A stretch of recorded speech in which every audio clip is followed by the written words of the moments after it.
Gaji besar, Menteri Karding ajak warga cari kerja ke luar negeri.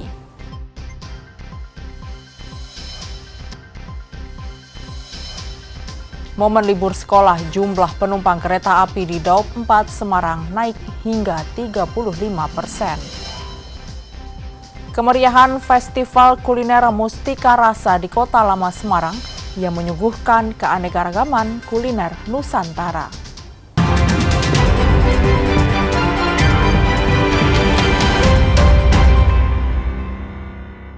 Saudara, bagaimana kabar Anda hari ini? Semoga selalu sehat. Selain 3 informasi tadi, sejumlah informasi menarik lainnya akan kami hadirkan untuk melengkapi Kompas Jateng hari ini. Selama 30 menit ke depan, Kompas Jateng menyajikan informasi independen dan terpercaya seputar Semarang, Jawa Tengah, dan Yogyakarta. Bersama saya, Novelia Hasanah.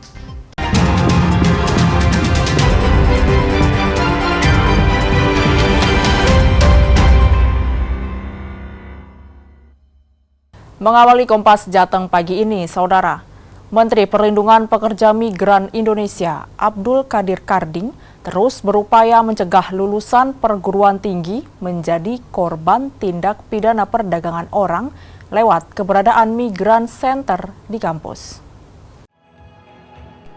Saat meresmikan Migran Center di Universitas Diponegoro Semarang, Menteri Perlindungan Pekerja Migran Indonesia Abdul Qadir Karding bilang, pendirian Migran Center di kampus karena memang korban tindak pidana perdagangan orang akibat penipuan kerja di luar negeri, rata-rata lulusan pendidikan sarjana.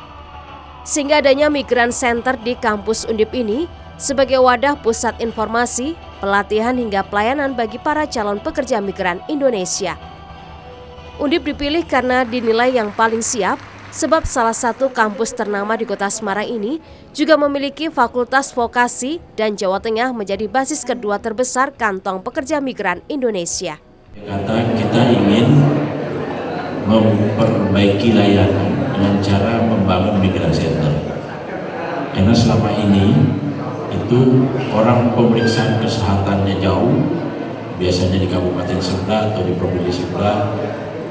Pemeriksaan SKCK-nya harus ke Mabes atau bagaimana. Nah, sekarang kita harus jadiin satu di satu titik sehingga calon-calon pekerja migran ini nanti dia akan mudah, murah, dan terhindar dari calon. Ini penting. Kenapa memilih Undip, Pak? Undip karena dia siap. Satu, dia punya fakultas vokasi, yang keduanya rektornya mau bekerja sama, yang ketiga Jawa Tengah itu adalah basis kedua terbesar kantong PMI setelah Jawa Timur. Sementara itu, Rektor Undip Suharno mengapresiasi Kementerian P2MI yang mendirikan Migran Center di Undip. Sehingga adanya Migran Center di Undip diharapkan memberikan pencerahan kepada mahasiswa Undip dan kampus lainnya bahwa banyak kesempatan bekerja di luar negeri. Sehingga ini saya rasa kesempatan yang bagus ya untuk anak-anak kita semuanya, tidak hanya Undip, sekali lagi untuk bisa mendapatkan pekerjaan di luar negeri. Dan saya rasa ini juga bagian dari solusi karena tidak banyak juga opportunity untuk pendidikan tinggi di Indonesia. Jadi saya rasa ini kami sangat terima kasih atas inisiatif dari Pak Menteri. Migran Center ini merupakan bagian pelayanan Kementerian P2MI kepada masyarakat dan diharapkan terbentuk ekosistem vokasi yang komplit, mulai informasi dari seluk-beluk pekerja migran, job order, lowongan pekerjaan jabatan kerja, negara tujuan, hingga gaji di negara tujuan. Bahkan, informasi bagaimana cara sukses bekerja di luar negeri. Prahayuda Febrianto, Kompas TV, Semarang, Jawa Tengah. Sementara itu, Saudara, Menteri Perlindungan Pekerja Migran Indonesia Abdul Qadir Karding kembali menegaskan ajakan bekerja ke luar negeri, khususnya untuk alumni perguruan tinggi. Menurutnya, selain gajinya yang besar, bekerja di luar negeri dapat menambah pengalaman bekerja di bidang profesional. Menteri Perlindungan Pekerja Migran Indonesia P2MI Abdul Qadir Karding kembali menegaskan ajakan untuk bekerja ke luar negeri, khususnya kepada alumni perguruan tinggi. Pernyataan itu ia sampaikan secara langsung saat melakukan kuliah umum di Akademi Maritim Nasional Semarang. Menurutnya, pekerja migran Indonesia yang bekerja di luar negeri bisa mendapatkan gaji yang lebih besar dibandingkan kerja di dalam negeri. Selain itu, mereka akan mendapatkan pengalaman baru, menambah kemampuan beradaptasi di lingkungan kerja profesional, dan juga menambah relasi. Ajakan keluar negeri ini kan memang kita lakukan karena begini, satu ya, gaji besar, standar terendah, jabatan terendah pelaut atau yang bekerja di kapal, gajinya saja standar internasional 11,2 juta. Itu artinya sama dengan bekerja 4 bulan di Semarang. Iya kan? Ya kan? Yang kedua, kalau dia bekerja di luar negeri, dia dapat pengalaman. Dia dapat ilmu baru. Dia mengadaptasi cara kerja profesional negara-negara lain seperti Eropa. Dia membangun jaringan. Dan yang terpenting dia melatih mental dan kepemimpinannya di sana. Karding juga mengimbau kepada para lulusan perguruan tinggi yang berencana untuk bekerja ke luar negeri untuk tidak mendaftar kepada calo atau biro ilegal dan mewajibkan mereka untuk memiliki identitas pekerja imigran Indonesia atau IPMI supaya aman dan terlindungi. Cinawi Rana Putri, Kompas TV, Semarang, Jawa Tengah. Momen libur sekolah penumpang kereta api di Daup 4 Semarang naik hingga 35%. Nantikan informasinya usai jeda.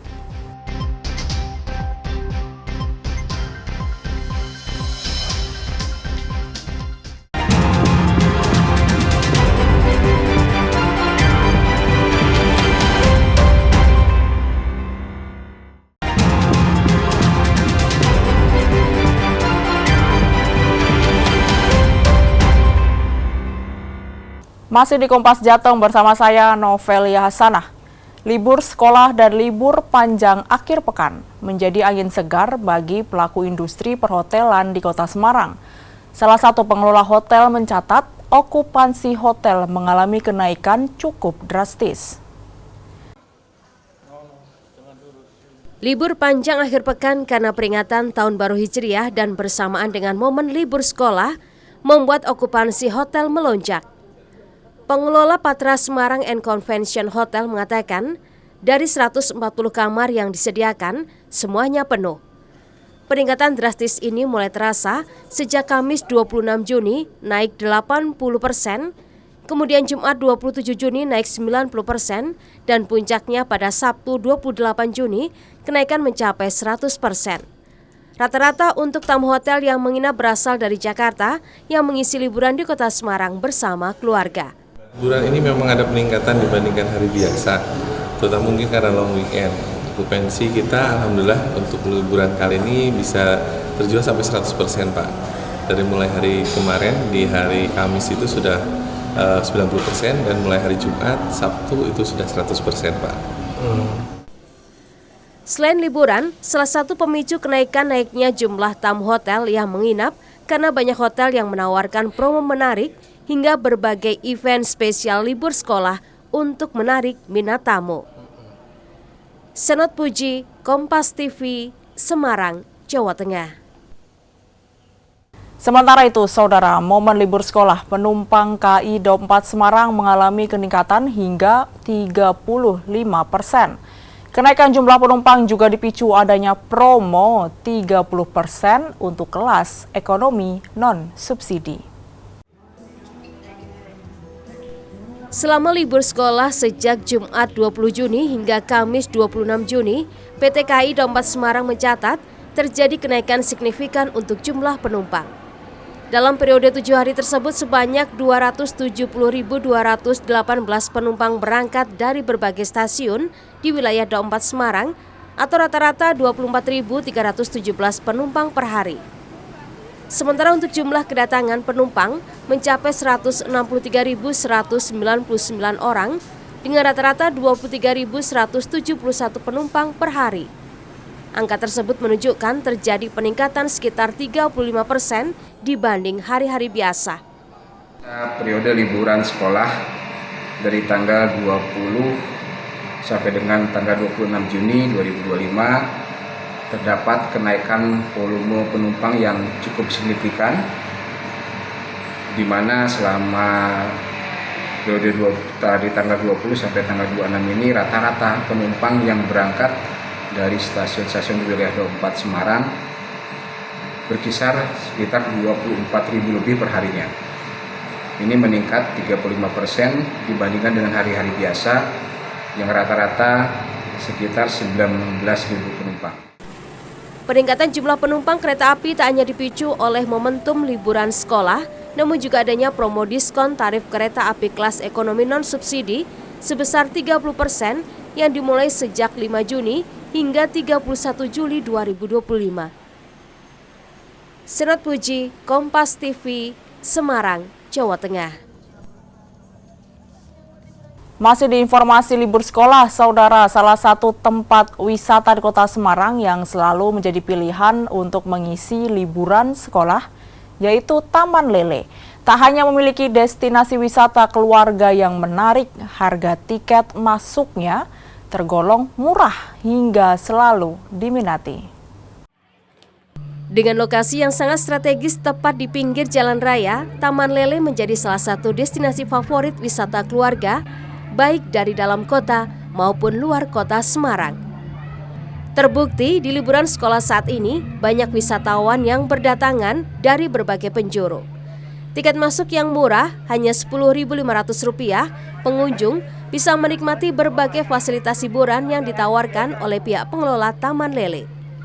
Selama liburan sekolah, tercatat jumlah pengunjung yang datang mengalami peningkatan cukup signifikan, mencapai 700 pengunjung dari biasanya hanya 500 pengunjung.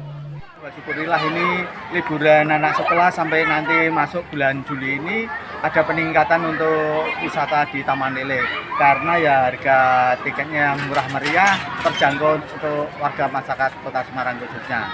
Ini juga banyak yang dadakan, akhirnya tempat sudah dikondisikan pesan, akhirnya dia cari tempat mana yang lega atau yang bisa ditempati ini. Alhamdulillah dengan liburan sekolah ini peningkatan pengunjung ini luar biasa. Kemarin hari Sabtu bisa sampai 250, biasanya hanya 100 berapa, ini bisa 250. Sedangkan hari Minggu biasa hanya 500, 600, bisa ini 700. Inilah peningkatan ini. Untuk di rata-rata ya kurang lebih 150 tiap harinya. Masuknya alhamdulillah bermasyarakat murah. Murah Pak ya? Ya. Pak, ini nanti mau apa Pak, menikmati fasilitas apa? Untuk anak-anak nanti sini Pak? renang nanti. Sini Pak? Kecil ya, untuk renang nanti. Renang Pak ya? Ya. Destinasi wisata Taman Lele sangat kental dengan mitos dan legenda hidupnya ikan lele berkepala tanpa daging. Mitos ikan lele misterius tersebut bahkan menjadi cerita yang dipercaya masyarakat sekitar secara turun-temurun. Senat Puji, Kompas TV, Semarang, Jawa Tengah. Kemeriahan Festival Kuliner Mustika Rasa di Kota Lama Semarang menyuguhkan kuliner Nusantara. Nantikan informasinya usai jeda.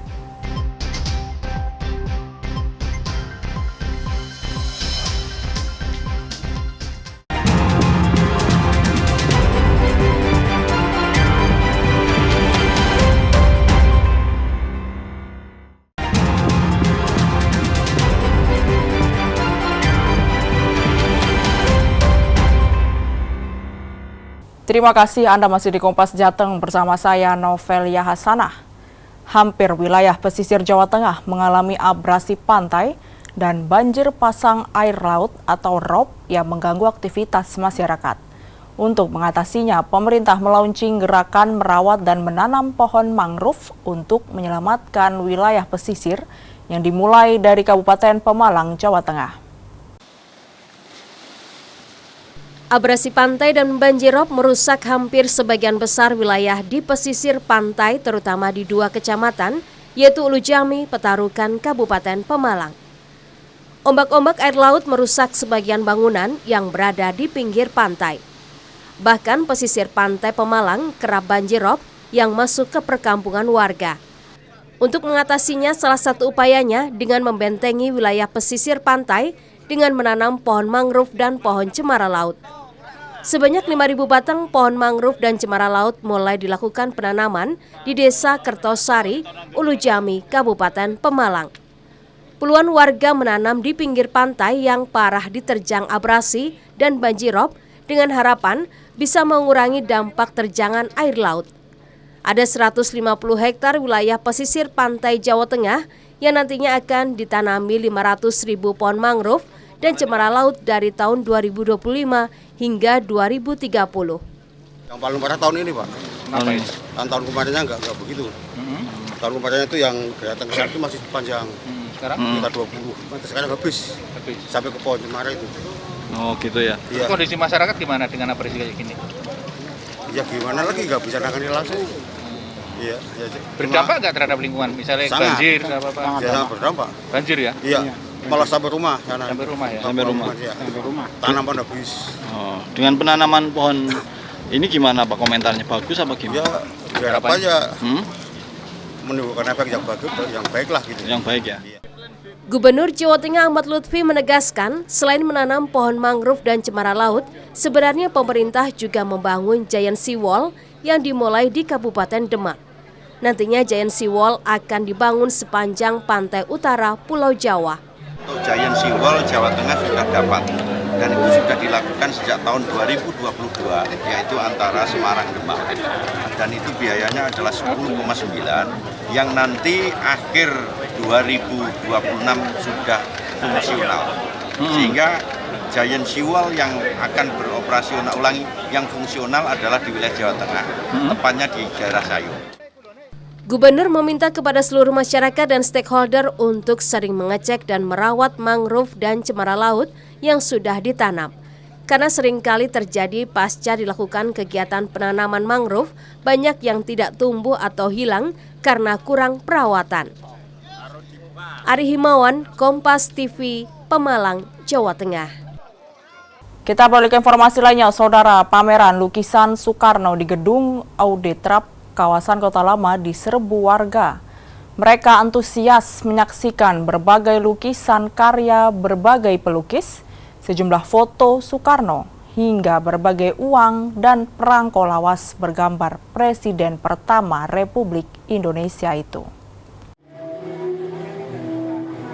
Warga dari berbagai usia ini tampak antusias melihat berbagai lukisan sosok Presiden Republik Indonesia pertama, Soekarno.